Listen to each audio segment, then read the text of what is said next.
Ngomong-ngomong jembatan roboh, di 2022 ini juga akan tertangkap seseorang yang korupsi besar-besaran di dalam pembangunan. Tuh, hati-hati buat kalian yang suka memotong dana 2022, ancaman dari Anda. Saderenge nglajengaken mirsani video sakjangkepipun, kula aturi kapurih nutul tombol subscribe supados boten ketinggalan video salajengipun. Kagem kemanfaatan video menika monggo dipun like, komen lan ugi share. Mugi panjenengan sedaya pinaringan seger waras, bejo donya bejo akhirat, rahayu rahayu rahayu sagung dumadi.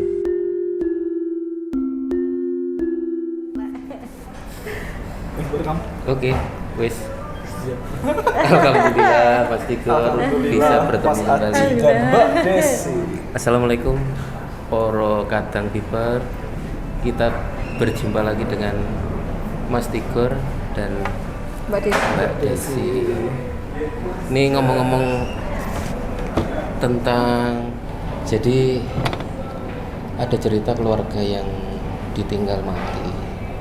Sebelum 40 hari itu udah rame tentang pembagian warisan. Nah, itu beban untuk yang meninggal itu bagaimana? Jadi gini Mas, sebelumnya saya sendiri juga bingung karena saya sendiri dulu pernah di posisi seperti itu. Saudara-saudara saya ketika mbah saya meninggal itu belum 40 hari warisan harus dibagi. Itu yang pertama. Tapi kalau kita membahas tentang apa yang dirasakan mereka yang sudah meninggal, jika ada beban, jangankan warisan, sekecil apapun beban, mereka juga merasakan.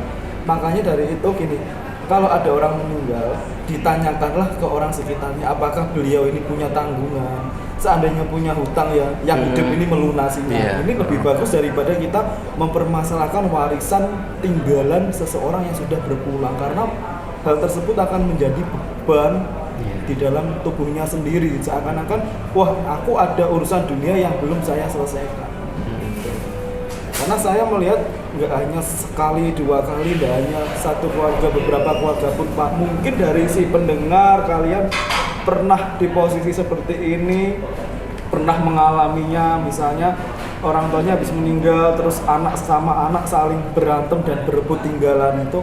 Sebelum 40 hari kan memang Mas, roh ini masih belum berangkat, masih berada di sekitar kita. Kalau saja roh ini melihat bebannya seperti ini, nelongso enggak gitu. Iya. Rasa kecewa itu juga ada. Itu ke orang tua, ke anak.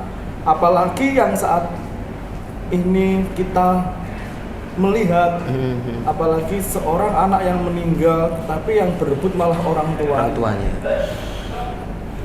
Saya pernah menuliskan, sebanyak apapun hartamu, setinggi apapun jabatanmu, kalau tidak bisa menjadi pengayom di dalam keluargamu sendiri, berarti kamu orang yang gagal. Sekarang kita flashback, kita bukan ngejas siapapun, ini bercerita tentang yang dulu pernah di keluarga saya gitu.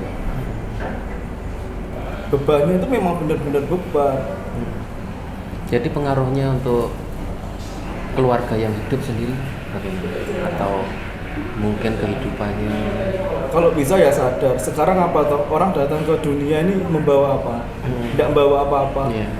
Orang berpulang nanti ke barzah, orang meninggal juga apa yang dibawa kecuali amal dan ibadah gitu loh. Kalau memang direbutkan, saya kira nanti kalau sudah berpulang rasanya malu.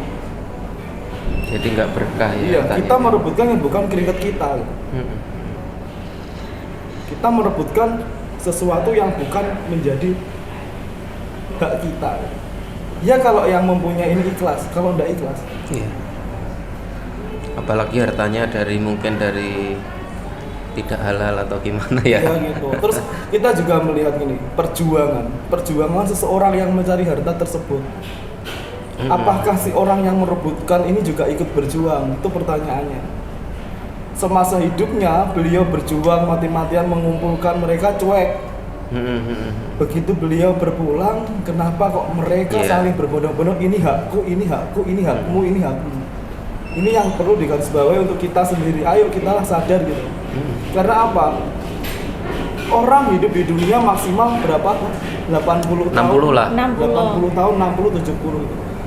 Kita di alam sana pun abadi, kita selamanya gitu. Kalau kita melihat Nggak sebanding, ya. Nggak sebanding. Yang kita rebutkan akan menjadi beban di akhirat nanti, jangan sampai. Betul Mas Tigor. Karena gini Mas, kalau kita hidup di Jawa ya, yang namanya orang Jawa, saben malam Jumat ahli kubur mulai ning omah. Jadi ada perkataan setiap malam Jumat orang yang sudah berpulang akan kembali lagi ke rumah kita untuk meminta apa? Meminta doa. Tetapi kenapa yang kita berikan saat ini bukan doa? Kadang seorang anak lupa akan itu. Orang tuanya sudah meninggal, yang seharusnya kita malam Jumat ngirim doa, kita tidak doa, malah mereka ribut dengan apa yang ditinggalkannya. Sama halnya ini orang tua ke anak, anak ke orang tua juga seperti itu. Apalagi statusnya orang tua merebutkan hartanya si anak itu. Pakemnya seperti apa tuh? Dilihat etisnya pun iki loh. Sing kumpul-kumpul anakku, ini loh yang mengumpulkan anakku. Yang dimana seharusnya orang tua memberikan untuk anak, di sini kebalik. Jangan sampai kita kemakan keserakahan kita sendiri. Ya, saya potong sebentar. Kalau malam Jumat itu kan tiap malam Jumat ya? Iya, malam Jumat. Itu datang. Seperti almarhum masyarakat itu. Gimana Mas? Tiap malam Jumat juga datang ya? Mbak Desi. Sebentar, ini ambigu ini takutnya. Oh ya, ngomong-ngomong tentang Mas Aji tadi kan tanya toh tentang almarhum Mas Raka. Pernah enggak Mbak selama Mas Raka berpulang ini Mbak Desi pernah entah mimpi atau firasat atau ditemui dalam bentuk apa? Mimpi atau apa? Pernah Mbak? Mimpi sering. Mimpinya apa? Wik. Enggak ya? Ya mimpinya mungkin cuma diem aja. Tapi kalau saya minta biasanya dimimpiin. Oh, maksudnya kalau misalnya kangen banget pengen ketemu. Terlebih Ya, enggak. maksudnya walaupun dalam mimpi itu pasti. Seperti kemarin Mas ulang tahunnya Mas Raka itu, ya. Ekspresi orang yang sudah meninggal, dia datang ke mimpi. Jika ekspresinya flat, sebenarnya dia bahagia. Flat itu maksudnya gitu. Flat itu tanpa ekspresi, datar, tanpa bicara, mungkin hanya gerakan atau lokasinya misalnya bertemunya Mbak Desi di ruang tamu atau di tempat-tempat alam, itu dia lebih bahagia. Tapi kalau di mimpinya itu dia sampai marah, terus senyum, itu malah kebalikannya. Maksudnya Ya. kebalikannya gimana? Kurang baik. Misalnya Mbak Desi mimpi bertemu dengan beliau di dalam mimpi, tapi kok tertawa kebahak-bahak gitu. Berarti di situ ada kesedihan. Pernah. Enggak. Diketak aku malah pernah. Tapi kalau flat datar itu Mbak. Ya mungkin Mas. Diketai berarti kan ada emosi. Terus orang kalau dimimpiin orang yang sudah meninggal mau menyampaikan pesan, itu biasanya dia kegambaran, bukan beliau berbicara, bukan. Enggak pernah bicara. Jadi kayak gambaran nanti muncul misalnya gini, aku mimpi ketemu orang yang sudah meninggal, tapi kok di situ ada teman-teman yang masih hidup. Gitu. Wah, berarti di situ ada filsafat, di situ ada firasat yang disampaikan beliau. Kita sebagai manusia yang hidup ini membedah sendiri. Itu dari firasat mimpi. Nah. Orang hidup pun juga punya firasat dan ekspresi gitu. Seperti yang kita lihat misalnya mikro ekspresi orang-orang ini bahagia enggak, orang ini sedih apa enggak. Kalau orang sedih dibikin bahagia, misalnya Mbak Desi hatinya sedih gitu ya, ketemu sama temen kelihatan senyum, itu enggak kelihatan.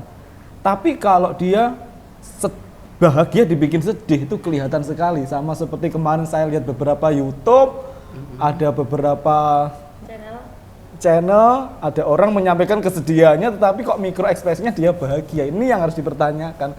Apakah dia sedih beneran, apa dia hanya berpura-pura untuk sedih? Seperti Mas Tigor itu kalau misalnya melihat, misalnya interaksi. Ahli kubur gitu juga bisa ya Mas? Semua orang ada batasannya. Kita manusia ke situ juga ada batasannya, beliau ke kita juga ada batasannya. Jadi tidak langsung 100% Kita vulgar nggak bisa. Mungkin ada filsafat, kita harus sebagai manusia ini membedah. Jadi cuma Aku kok mimpi dibalang wong, aku kok mimpi dipukul orang ya. Ada apa di kehidupanku? Ternyata di kehidupan nyata ada seorang yang datang ke kehidupan kita sebagai penjilat. Nah, sama kita pun juga punya firasat ketika si ahli kubur ini masuk ke dalam mimpi kita, masuk berusaha untuk komunikasi dengan kita. Ini ada apa ini? Kalau kita sudah berada di titik itu, oke, kita coba langsung kirim doa. Iya, karena apa? Setiap satu kirim doa, bebannya si beliau yang sudah meninggal paling enggak dikurangi gitu. Jangan kita semakin panas. Iya. Pengalaman saya sendiri juga kalau misalnya kirim doa ya, ya pasti datang, pasti jawabnya dia pasti mungkin bisa. Keseringan yang saya alami. Jadi memang kemarin saya sempat itu upload rintian beban terberat seorang yang sudah meninggal, maka ketenangannya akan terusik.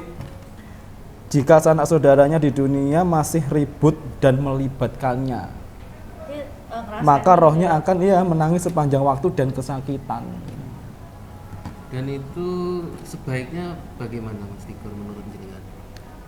Solusinya misalnya untuk pembagian warisan itu sebaiknya sebelum meninggal, misalnya meninggalkan wasiat atau gimana? Kalau orang tua ke anaknya biasanya ya lebih baik dibagi rata, jangan dibanding-bandingkan, jangan di awakmu sing tuwek oleh sakmene, awakmu sing enom oleh sakmene, jangan seperti itu. Ini kan orang tua ke anak. Nah, kalau yang polemik saat ini seorang orang tua yang merebutkan bondone anak, orang tua yang merebutkan barangnya anak, ini yang menjadi kok segitunya gitu. Kuncinya cuma satu, ayolah kita saling sadar gitu. Seandainya kalian tidak bisa sadar, ya sudah, dengarkanlah orang yang berusaha menyadarkan. Tapi tidak bisa ya Om, karena apa? Manusia ini sifatnya seperti itulah. Ketika ada orang menyadarkannya mungkin, oh kita tidak mau tahu. Apalagi misalnya ada wasiat pun, kalau misalnya wasiatnya juga nggak diindahkan, nggak dengan apa, lewat apa, notaris. Oh gitu. Nah itu biasanya kan nggak diindahkan juga tuh. Ya karena gini loh Mas, apapun itu ya manusia kadang mulutnya awan A bengi B gitu. Nggak bisa, misal nggak usah jauh-jauh, dia belum meninggal pun kayak gini. Misal ya, gini orang tua gitu. Wes Dok, nanti sawah yang ini buat kamu gitu. Begitu besok balik, wes gak sida wes tiga adik ae sing ngopeni mboke lah. Ini ucapan. Padahal ucapan Banyak yang seperti itu. Iya. Sama dengan doa padahal ya. Lanjut Mas Tigor. Yes. Ya pandangan-pandangan kejadian yang terdekat aja. Terus tentang mungkin tentang bencana atau apalah di Indonesia khususnya. Di channel kemarin saya berpesan di malam tahun baru nanti kita tidak usah kemana-mana, dalam rumah tingkatkan ibadah kita meminta kepada Tuhan keselamatan dunia akhirat, itu yang paling pertama. Tapi ini bukan menakut-nakuti, saya melihat di awal tahun ini memang banyak longsor ini. Longsor korbannya lumayan banyak Om. Sekitar, bukan nakut-nakutin, ketika ada hal seperti ini kita harus berpikir 180 derajat kita balik.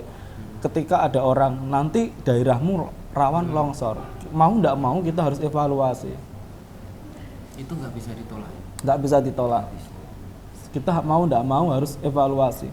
Seperti kemarin yang di Malang. aku bikin nanti banjir bandang di Malang itu 4 hari setelah saya bikin banjir beneran Malang. Nah kalau kita melihat berita seperti itu, kita antisipasi, oh lokasi kita ini rawan enggak? Setidaknya ada perbaikan lebih awal daripada nantinya kita Ya misalnya kayak apa, penebangan hutan secara Iya. liar gitu ya. kejadian longsor di awal tahun ini aku lihatnya orang masih tertidur sekitar jam 1-an malam. Itu dini hari ya? Iya. Tiba-tiba tanah gerutuk, rumah, ada kendaraan, hewan, ada beberapa orang nih, nenek-nenek. Pokoknya orang yang masih tertidur itu kayak ketimbun. Bisa spesifiknya daerah mana? Kemarin saya kasih inisial. Terus saya berpesan lagi kepada pemerintahan, misal ada di situ pemberdayaan bangunan, jangan sampai mengurangi kualitas bangunannya. Misalnya bikin tanggul gitu ya. Tanggul yang seharusnya dibangun dengan kekuatan 10, ternyata di situ dikorupsi hanya dikasih kekuatan 5.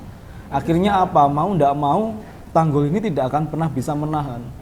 Karena apa? Struktur bangunan itu kan juga dihitung dengan kekuatan sekian, dengan dampak seperti ini seperti itu. Jika kekuatannya ini lemah, maka hasilnya pun juga lemah gitu. Pesan saya jangan pernah memotong Korupsi lah. korupsi anggaran tentang bangunan tersebut gitu loh. Misalnya jembatan. Ada di 2022 ini awal ada jembatan roboh. Bukan roboh, kalau nggak roboh jembatan nggak bisa dinaikin. Ada korbannya enggak, Mas? Ada korbannya. Berarti ketika ada orang lewat ya? Iya, tiba-tiba geraca gitu. Itu di Indonesia atau di Jawa? Indonesia. Indonesia ya? Iya, Indonesia. Mas.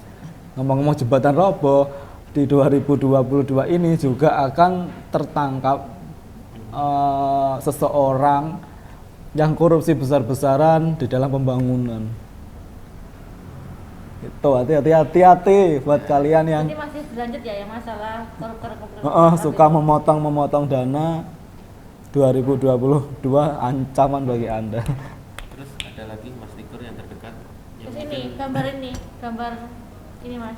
Kapal penyeberangan. Kapal penyeberangan. Ada nanti di bulan Maret sama April kapal penyeberangan ada 4.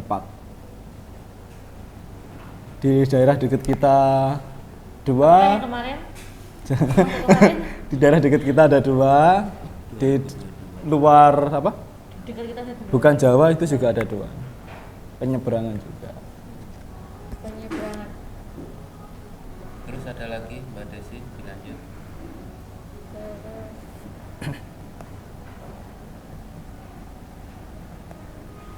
Ini lorong berdarah ini kemarin juga barusan ini 2 hari lalu. Lorong berdarah. Oh Iya. iya, oh iya. Ngeri ini. Berdarah. Lorong berdarah ini kemarin aku nggak ngerti uploadnya jam berapa, tiba-tiba saya lihat sebuah lorong kayak lorong menuju ke bangunan, di situ ada ledakan, ada anak kecil juga jadi korban, ada ini apa namanya cleaning service juga jadi korban. Berarti lorong apa itu? Pastikan. Jangan kita sebutkan. Terus ada penjaga keamanan di sini juga jadi korban. Berarti kan lorong-lorong sebuah bangunan. ya? Iya, sebuah bangunan besar, jelas orangnya menuju situ ada tujuan. Saya berpesan lebih Di tempat menjaga, keramaian. Hah? Di tempat keramaian. Ramai, lebih menjaga keamanan dimanapun. Kalau bisa orang keluar masuk dicek di dalam tasnya ada apa, di dalam apa ini namanya motor jok itu ada apa. Jangan asal orang boleh masuk, dicek dulu mulai detail apa yang dibawa. Kalau yang diledakan itu aku lihatnya di jok motor sama di bawah ini kayak sepatu gitu. Berarti di badannya dia ya. Iya, di badan dia. Jangan sampai ini kejadian. Terus ini 150 M. 150 meter Apa itu Mas? kecelakaan tol lagi Tol lagi. 2022. Terus kemarin itu juga ada Ada salah satu artis di dalamnya. artis lagi. Inisial. Ini Inisialnya jangan. Cuma aku lihat di perfilman dia juga ada, di acara musik dia juga ada, Oh yang ini. di acara Kamu sebutkan tadi ini ya. presenter juga dia juga ada. Masih muda. Masih muda. Sudah menikah? Sudah menikah. Perempuan atau laki-laki? Stop. Enggak, perempuan atau laki-laki? Enggak saya enggak mau. Mudah-mudahan selamat gitu. Amin. Semoga tidak apa-apa dan Amin. nggak terjadi. Terus di pertengahan tahun itu nanti ada 2 virus baru. Virus baru lagi. Virus baru lagi 2. Terus ini kan tahun baru kan mau diadakan PPKM lagi. Iya. Ini nanti berlanjut lagi enggak PPKM-nya atau cuma sebatas tahun baru ke Yang dibutuhkan itu sebenarnya kesadaran. Kita mau di PPKM-i, mau tanggal sekian-sekian, mungkin kita ini manusia loh mas. Kita dibatasi tanggal 1 sama 3 enggak boleh keluar. Lah manusia tanggal 6 keluar meledak seperti apa? Kuncinya adalah kesadaran diri kita masing-masing, diri kita pribadi ini sadar tentang kesehatan seperti apa, tentang diri kita seperti apa, tentang bahayanya jika sanak saudara kita terkena seperti apa. Gitu. Jangan kita mengacu ke nanti PPKM tanggal sekian sampai sekian. Loh, kita manusia kok. Malam tahun baru enggak boleh keluar. Orang tanggal 7, tanggal 8 kalau keluar gimana gitu. Lebih baik kok tingkat kesadarannya seperti apa. Iya. Jadi Mau di PPKM sampai setahun 2 tahun kalau enggak ada kesadaran dari masing-masing juga percuma gitu. Sekarang gini, jam sekian jalan ditutup sampai jam sekian. ya kemarin ditutup. Tapi setelah jalan itu dibuka orang pada masuk keluar masuk. Nggak efisien gitu. Apa Covid ini keluarnya jam-jaman kan enggak toh? Gitu loh. ya yang penting apa prokes ya, Iya. antisipasi. Tapi yang Ada beberapa jalan yang saya sayangkan ya, habis maghrib ditutup, orang jaga foto jam 8 dibuka loh. Untuk apa? Gitu loh. Apa jaganya untuk foto aja? Sekarang gini, jalan besarnya ditutup, jalan kecil jubel. bener Logikanya, nah, terabasan. iya enggak? Gitu loh.